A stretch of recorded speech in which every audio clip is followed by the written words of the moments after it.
പരിവാറിൻ്റെ promotion സമയത്ത് അതിൽ എൻ്റെ ഭാര്യയായിട്ട് അഭിനയിച്ച ഷൈനി വിജയൻ എന്നോട് ഈ ഹത്തന ഉദയെക്കുറിച്ച് ഒരുപാട് നല്ല അഭിപ്രായം എന്നോട് പറഞ്ഞിരുന്നു. ഈ സിനിമ ഒന്ന് കാണണമെന്ന് തീർച്ചയായിട്ടും എന്നോട് പറഞ്ഞിരുന്നു. ഇത് കണ്ടപ്പോൾ വളരെ എനിക്കിഷ്ടമായി. വളരെ നല്ലൊരു മൂവിയാണ് ഇത്. ഒരു സോഷ്യൽ മൂവിയിൽ ഇത്രയധികം സസ്പെൻസ് ഒളിപ്പിച്ച് വെച്ചിട്ടുള്ള ഒരു മൂവി അടുത്ത കാലത്തൊന്നും ഞാൻ കണ്ടിട്ടില്ല. കാരണം ഒരു സോഷ്യൽ മൂവിയിൽ ഇങ്ങനെ ഒരു ത്രില്ലും, കാരണം അൺഎക്സ്പെക്റ്റഡ് ആയിട്ടുള്ള ക്ലൈമാക്സും ട്വിസ്റ്റുകളും ഒക്കെ ടേൺസും ഒക്കെ ഒരുപാട്. മാത്രമല്ല ഒരു അടിച്ചമർത്തലിൻ്റെ അതിൽ നിന്നുള്ള ഉയർത്തെഴുന്നേൽപ്പിൻ്റെ കഥയാണ്. അപ്പോൾ ഇത് ഒരു സാമൂഹ്യ പ്രസക്തിയുള്ള വിഷയമാണ്. ഈ മലബാറിൻ്റെ മണ്ണിൽ നിന്നും വിപ്ലവത്തിൻ്റെ മണ്ണിൽ നിന്നും ഈ വിപ്ലവത്തിൻ്റെ തീജ്വാലയാണ്, അതിൻ്റെ ഒരു ഗ്ലോറിഫിക്കേഷനാണ് ഈ ഹത്തന ഉദയ എന്ന് പറയുന്ന ചിത്രം.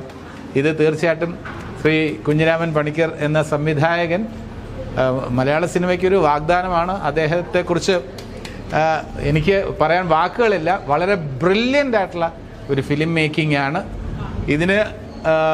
ഇത് മലബാർ പ്രദേശത്ത് മാത്രമല്ല, കേരളം മുഴുവൻ ഇതിന് വലിയ ഒരു സ്വീകരണം കൊടുക്കണമെന്നാണ് എൻ്റെ അഭിപ്രായം. ഞാൻ മനസ്സിൽ തട്ടി പറയാണ്, this is a very brilliant excellent movie. Thank you. Archana തിയേറ്ററിൽ പ്രൊജക്ഷനൊക്കെ എനിക്ക് തീർച്ചയായിട്ടും ഇഷ്ടപ്പെട്ടു. അത് എടുത്ത് പറയേണ്ടിയിരിക്കുന്നു. Well done. Okay, thank you. Thank you. ഏത് വഴി ഇറങ്ങാം?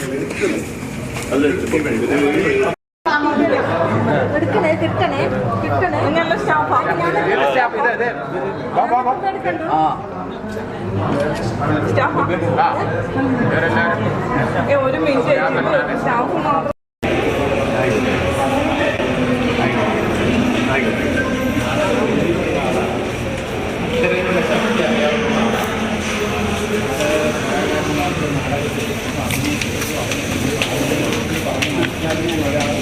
രചന നിർവഹിച്ച് സംവിധാനം ചെയ്യുക എന്ന് പറയുന്നത് അക്ഷരങ്ങളുടെ ശക്തി, കലയുടെ ശക്തി എല്ലാം കൂടെ ചേർന്ന് വന്നിരിക്കുകയാണ്. തീർച്ചയായിട്ടും ഞാൻ അദ്ദേഹത്തിന് പ്രത്യേക എല്ലാ സപ്പോർട്ടും ഉണ്ടാകും. ഇദ്ദേഹത്തെ പോലുള്ള ഒരു ഫേമസ് ആയിട്ടുള്ള ആർട്ടിസ്റ്റ് ഇവിടെ വരികയും കാണുകയും അനുഭവപൂർവമായിട്ട് സഹകരിക്കുകയും സംസാരിക്കുകയും ചെയ്യാവുന്ന വലിയൊരു ഭാഗ്യമറ്റമാണ്. ഞാൻ മനസ്സിൽ തട്ടിപ്പറയാണ്. കാരണം ഇതിപ്പോ മീഡിയയുടെ മുന്നിൽ ഞാൻ പറയുന്നത് സത്യം മാത്രമേ പറയുള്ളൂ. എനിക്ക് വളരെ ഇഷ്ടമായ ഫിലിമാണ് ഇത്. എല്ലാവരും പ്രോത്സാഹിപ്പിക്കേണ്ട ഒരു ഫിലിമാണ്. ഇതിനകത്തൊരു ടെക്നിക്കൽ ബ്രില്യൻസ് ഉണ്ട്. ഇത് ആദ്യ സംവിധായകന്റെ പടമാണെന്ന്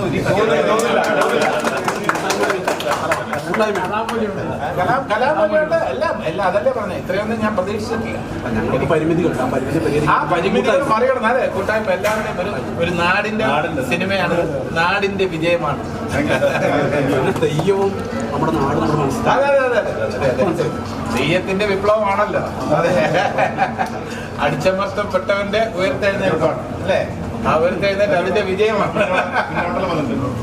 ഓക്കെ, ഇന്ന് 10ാമത് ഹത്തന ഉദയ. 10ാം ഉദയത്തിന്റെ അന്ന് തന്നെ ഞാൻ ഹത്തന ഉദയ.